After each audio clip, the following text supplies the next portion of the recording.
Hi guys, and welcome back to another Tech Minds video. So here we have a little radio. In fact, I have two of these, and I would not normally cover these types of radios on the channel, but they do have a feature which I think could potentially be useful. Now this is the HYTERA S1 Mini. Now this is specifically the LF version, and the standard version covers from 400 to 440 MHz, and this LF version covers from 430 to 470 MHz, and that includes the 446 MHz band, or PMR band. The LF stands for license free, and with its internal non-removable antenna and being able to configure the output power to 500 milliwatts means this can legally be used on the UK PMR frequencies at 446 MHz. The full output power of the S1 is 1 watt when configured in software, and with the 1 watt power you can create simplex channels on 70cm band and even program repeaters with frequency offsets and CTCSS subtones. Now in the box it comes with a USB-C cable which is used for charging, a wrist strap and a wired earpiece that has an inline microphone. The S1 weighs just 48 grams, and that's with its internal rechargeable battery, which is actually not removable anyway. Now the front has the speaker, microphone and PTT button, and down the left side of the S1 there's 4 buttons. Now that top button is the power on and off button. The 2 middle buttons are to either change the output volume or change channel, and the lower button is to change mode, whether it's in volume or channel change mode. On the top is the inbuilt non-removable antenna and a 3.5mm speaker socket which you can use with the included earpiece/microphone. Now the S1 can store 16 channels which you can mix and match between PMR channels, ham 70cm simplex channels and ham 70cm repeaters. Now, as the S1 has an internal antenna, I cannot accurately test power output or even test spurious emissions properly. However, HYTERA are actually a well-known company, and in theory their radios should be clean and work as specified. Now what we can do though is perform some transmission tests so you can hear what the S1 Mini sounds like on air. Now just before we do that, let's just take a quick look at today's video sponsor. Now what do emergency responders, off-roaders, drone pilots and US astronauts all have in common? Well, they most likely all have their US amateur radio license. In fact, over 750,000 Americans have successfully passed the US amateur radio license exam.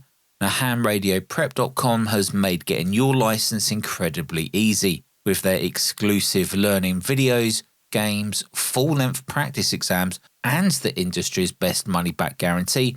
Their helpful US-based student success team will ensure that you feel confident on test day, and they're there to answer any questions you have. So go to hamradioprep.com and take a free lesson to see how well you would do on the US amateur radio license exam. Now if you also use my special coupon code TechMinds, you'll receive further discounts.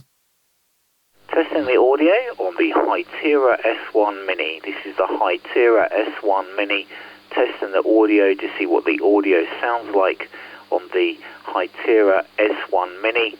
HYTERA S1 Mini. HYTERA S1 Mini. This is what the audio sounds like on the, guess what, HYTERA S1 Mini. Over. Now you may be wondering, what can one use this little radio for? Well, there's actually lots of uses, to be fair, especially as it can legally be used on the UK PMR bands and, well, most likely some other license-free bands around the world. One of the uses that I think would be cool would be to use it as a little radio at home if you use something like an All-Star node. So let's just take a listen and see how well the S1 Mini works with an All-Star node. This is M0 DQW just testing audio test 1 2 3 4 5 over. Your audio is perfect. Here is your playback. This is M0 DQW just testing audio test 1 2 3 4 5 over. She went to university yesterday, so we moved at Lancaster, so we moved her up there with, my daughter and that 2 car loads and that. So she's just been telling us about her exploits, you know, with her new friends up there, so apologies. But anyway, how are you, Nigel? Now, when it comes to programming, this can be performed all within the HYTERA application. The app connects to the S1 Mini over Bluetooth, and there are a lot of settings that you can make here.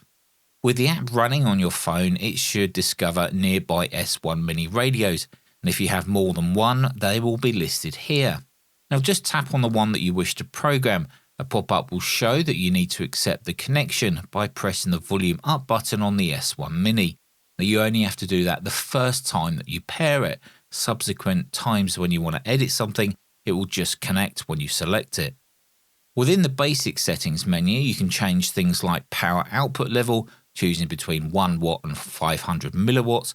You could also change how the two user programmable buttons work, but I'd recommend leaving them as default as that's probably best. You're probably only ever going to want to change volume or change channel with those buttons.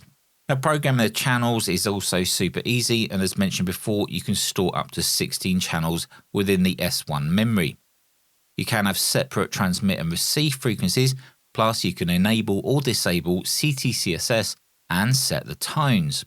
Now, the RF output power level is not per channel, it's global, and I think it would have been better to have power level by channel so that you could have 1 watt safer ham radio frequencies and then 500 milliwatts for, say, PMR channels, just to keep it legal.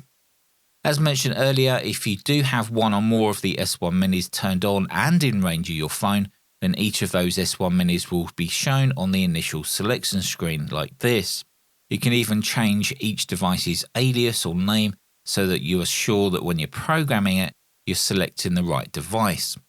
Now, firmware updates for the S1 Mini are also deployed via the app, and if you select the firmware upgrade section, it will download the firmware from the HYTERA servers and then update the firmware on the connected S1 Mini. Now, this always ensures that the device is running the latest firmware, whether it's adding new features or maybe fixing bugs. Now, another cool thing you can do is transfer the memory channels from one radio to another without the need for an actual phone or computer. You simply need to put one of them into sending mode and the other into receiving mode, using a key combination as you power on the radio. Now, for more information on these features, you can consult the manual, as there are a few of them, and there's not much point in me telling you all about them now. Anyway, guys, that was just a short overview of the HYTERA S1 Mini. Let me know what you think about it down in the comments. I know it's not a full-blown ham radio transceiver, but it does still have a place in the market. Whether you just need some small radios to take camping or hiking and to hand out to friends, or whether you want to use it at home like I do for using your home all-star node. Anyway, guys, that's the HYTERA S1 Mini LF. Let us know what you think about it down in the comments below, and, well, what would you use it for? Anyway, till the next video, take care of yourselves, and we'll see you in the next video.